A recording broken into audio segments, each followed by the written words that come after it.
परसों रात में ही हनुमान अंक में पढ़ी थी। हनुमान अंक में एक कथा आती है। सुगंध जी महाराज,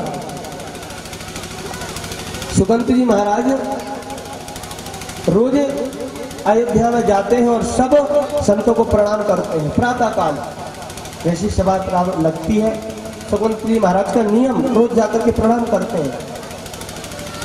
ऐसे ही एक दिन प्रातः काल सुगंध जी महाराज जा रहे थे प्रणाम करने के लिए। बीच में नारद जी मिल गए। उनके तो मन की बात है जो उनको उचित लग जाए। कल कह रहे थे ना हिरणाक्ष से लड़ना नहीं आता लेकिन झगड़ा कराना बहुत आता है। आज फिर इनको बहुत दिन हो गए होंगे तो सोचा कोई पकड़ा जाए मुर्गा जिसको हलाल किया जाए। आज सुगंध जी मिल गए इनको। सुगंध जी से कहा महाराज कहाँ जा रहे हो? कहा राम जी के दरबार में जा रहे सब संतों को प्रणाम करने के लिए। तो अच्छा ठीक है जाओ। और जैसे ही चलने लगे फिर कहा अरे सुगंध जी रुको।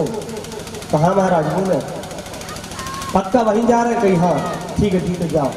फिर थोड़े से आगे निकले, फिर रुक गया। सुगंध जी सुनो एक मिनट रुको। कहा बोले कि यार जाओ आप सबको प्रणाम करना लेकिन विश्वामित्र को प्रणाम मत करना। सबको प्रणाम करना लेकिन विश्वामित्र जी को प्रणाम मत करना। कहा क्यों? कहा बस प्रणाम मत करना, मैंने बोल दिया इसलिए मत करना। लेकिन सुगंध जी ने कहा क्यों? संत है, संत को हम प्रणाम करेंगे। अरे संत तो है लेकिन ब्राह्मण नहीं है। यह बात सुगंध जी को जम गई। कहा ठीक है। आज गए और जाकर के सब संतों को प्रणाम किया लेकिन विश्वामित्र जी को छोड़ दिया। कोई बात नहीं। विश्वामित्र जी ने सोचा कि शायद भूल गए होंगे, गलती हो गई होगी, कोई बात नहीं, छोड़ दिया। फिर दूसरे दिन यही हुआ, सबको प्रणाम किया लेकिन सुगंध जी ने विश्वामित्र को प्रणाम नहीं किया। ऐसे एक दिन नहीं, 2 दिन नहीं, अब रोज का नियम बन गया। अब विश्वामित्र जी ने सोचा गलती एक बार होती है, बार बार नहीं। और आज जाकर के सीधे राम जी के दरबार में जब सभा बंद हुई, राम जी अपने कक्ष में गए तो जाने लगे। लेकिन भगवान विश्राम कर रहे हैं। लक्ष्मण जी ने रोक दिया, भगवान विश्राम है। हाँ ठीक है। विश्वामित्र जी कहते हाँ ठीक है, जो राजा सो रहा हो तो उसकी सभा में, उसके राज्य में संतों का अपमान तो होगा ही। अरे लक्ष्मण जी ने कहा क्या हुआ? कि नहीं महाराज को सोने दो, आराम से सोने दो। यह वातावरण भगवान ने सुन लिया, यह बात सुन ली। अंदर से निकल के आए, गुरु जी को प्रणाम किया। कहा गुरु जी क्या हुआ, आपका आगमन कैसे हुआ? विश्वामित्र जी ने कहा महाराज आपको पता है कि आपके राज्य में, आपकी सभा में संत ब्राह्मणों का अपमान हो रहा है, उनके साथ ठीक नहीं हो रहा है। ऐसी बात घुमाई कि भगवान को भी थोड़ा और बुरा लगने लगा। भगवान ने कहा मेरे राज्य में, मेरी सभा में संत ब्राह्मण का अपमान? अरे एक बार नाम बताओ किसने आपका अपमान किया है, मैं उसको मृत्युदंड दूंगा। बताए सुगंध जी महाराज रोज आते हैं, सबको प्रणाम करते हैं, मुझे प्रणाम नहीं करते। तो मेरा अपमान नहीं, संत समाज का अपमान है। संत समाज का अपमान है। कहा अच्छा ठीक है, कल प्रातः काल में सुगंध को मृत्युदंड दूंगा। और यह बात जैसे ही आज सुगंध जी महाराज को पता चला, घबरा गए, दौड़कर नारद जी को ढूंढने के लिए चल दिए। अब सारी जगह नारद जी को ढूंढा परंतु नारद जी कहीं नहीं दिखाई दिए। अब सुगंध जी कहते हैं कि जब काम नहीं था, जब लड़ाई करानी थी तो खुद अपने मेरे पास आ गए और अब लड़ाई करवा दी। जब मेरी गर्दन पर सुई लटक रही तब ढूंढने से भी नहीं मिलते। बहुत परिश्रम किया, उसके बाद सुगंध जी महाराज को नारद जी दिखाई दे गए। और जैसे ही आज सुगंध जी महाराज को नारद जी दिखाई दिए, जाकर के चरणों में गिर गए और कहा, हे नारद जी, आपने मुझे कहां पर फंसा दिया? भगवान राम ने प्रातः काल मुझे मारने का वचन ले लिया है, मुझे छोड़ेंगे नहीं।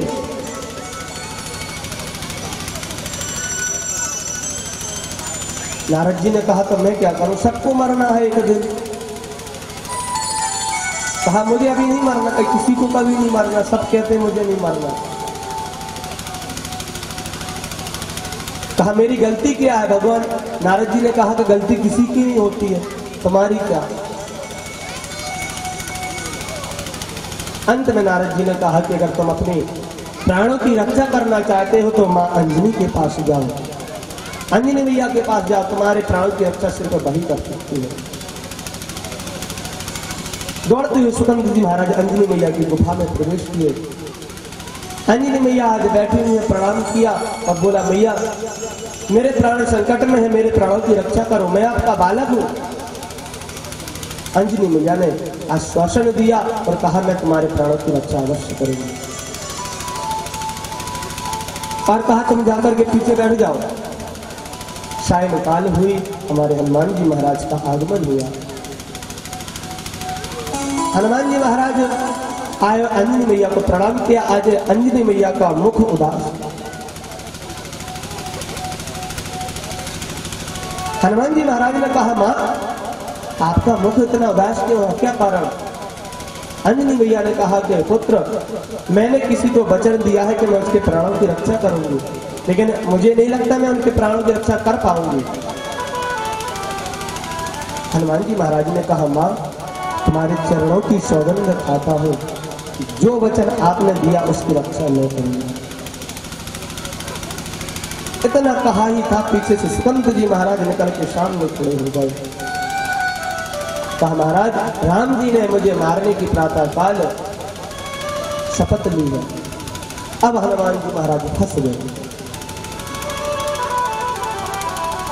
कि मैं उसको कैसे बताऊं जिसको स्वयं मारने की का संकल्प श्री राम ने लिया है, स्वयं परमात्मा मैंने भगवान ने लिया है, उसके विरुद्ध में कैसे जाऊं?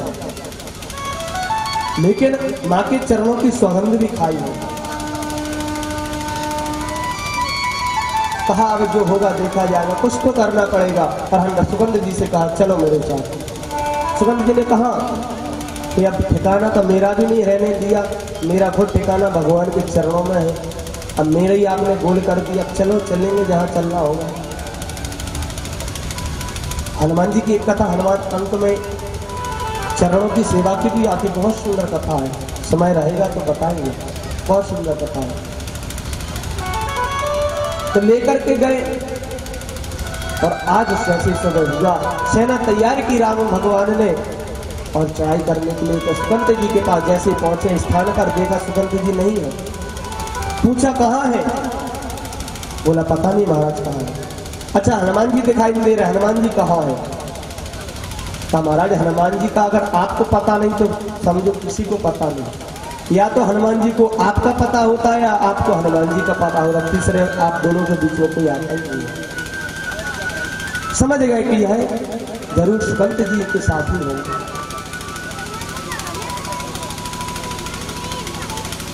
और जैसे ही आगे चले, हनुमान जी महाराज के सामने दर्शन हुआ।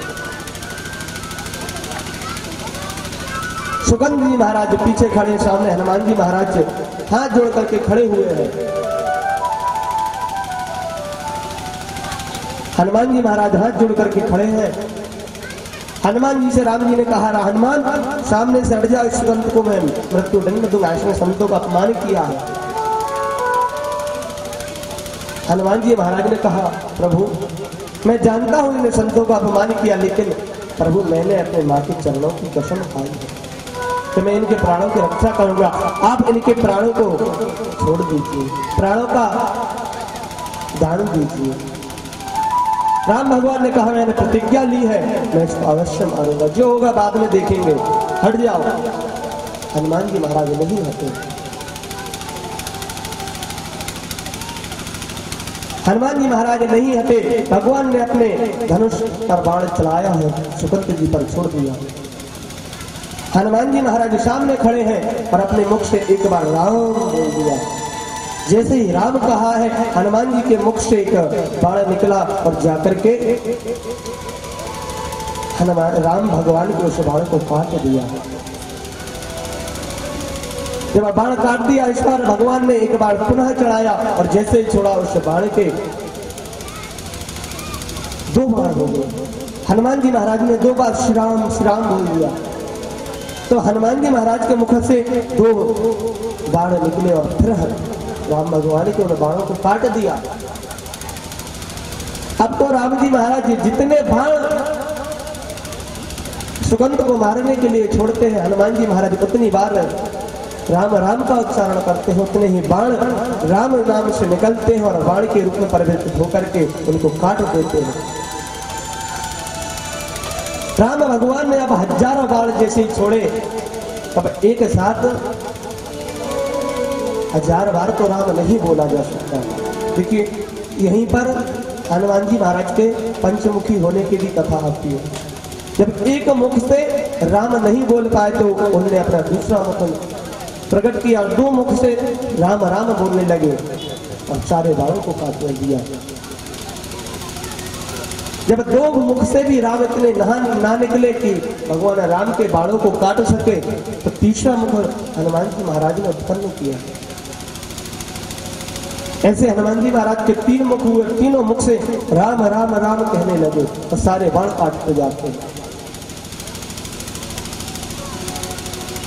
ऐसे एक एक करके भगवान ने 5 हनुमान जी महाराज ने अपने 5 मुख कहे और 5 मुख से राम राम कहते हुए भगवान के सब बाण को काट दिया। एक कथा राम हनुमान जी महाराज के 5 मुख की यहाँ भी आती है और एक 5 मुख की कथा आगे भी कहीं पड़ी है। हनुमान अंक में भी दोनों ही कथाएं हैं, एक प्रारंभ में है, एक लास्ट में है। कि जब राम को लेकर के अहिरावण ले गया था, वहां भी भगवान ने अपने 5 मुख बनाए थे। बहुत लंबी कथा है, कथा भी अपने अपन वापस लौटना है। तो एक कथा वहां भी आती भगवान के 5 मुख की हनुमान जी महाराज की, और एक कथा यहाँ पर भी आती है। तो लक्ष्मण जी को क्रोध आया, लक्ष्मण जी ने अपना धनुष पर बाण चढ़ाया और छोड़ दिया हनुमान जी महाराज को, और हनुमान जी महाराज के हृदय में वह बाण जाकर के लग गया। लगा हनुमान जी के हृदय में है, मूर्छित श्री राम जी हो गए। लगा हनुमान जी को हृदय में बाण है और राम भगवान मूर्छित हो गए। सब लोग दौड़ करके आ राम भगवान को आंखों में लिया। राम भगवान ने कहा हनुमान का है, हनुमान को बुलाया। हनुमान जी आए, आंखों में आंसू हैं, भगवान के चरणों में बैठ गए। कहा प्रभु मुझे क्षमा करो,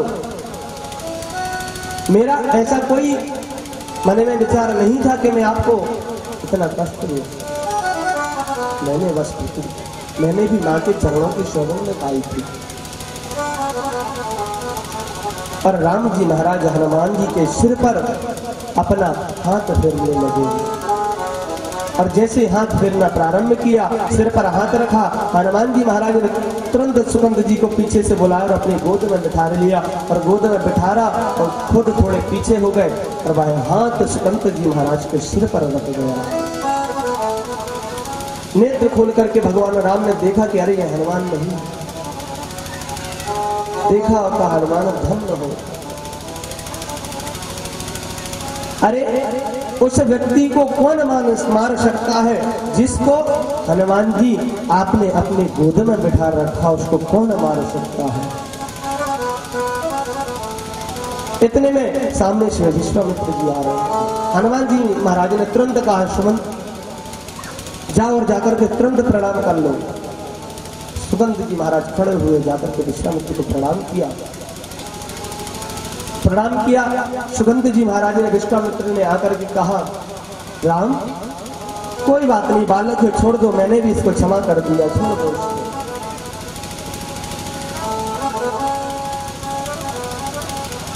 तो ऐसा भगवान राम का नाम है, भगवान राम से भी बड़ा भगवान का नाम है। और ऐसे हनुमान जी महाराज जिसकी शरण में जाकर के और भगवान की प्राप्ति होती है। सबको भगवान की प्राप्ति संत के चरणों से होती है।